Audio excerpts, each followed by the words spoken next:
தன்னை தானே உலக வரைபடத்தில் வரைந்து கொண்ட ஊர் திருப்பூர். நான் இங்கே வந்திருப்பதற்கான காரணம் தமிழ்நாடு மட்டுமல்ல, நாடேதான். நாடு காக்கும் தருணம் என்பதனால் இங்கே நான் வந்திருக்கிறேன்.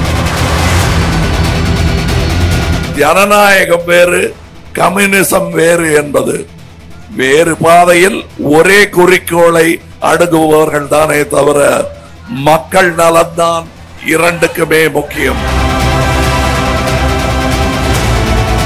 மக்கள் நீதியே எங்கள் நீதி என்று சொல்வதுதான் மக்கள் நீதி மையம்.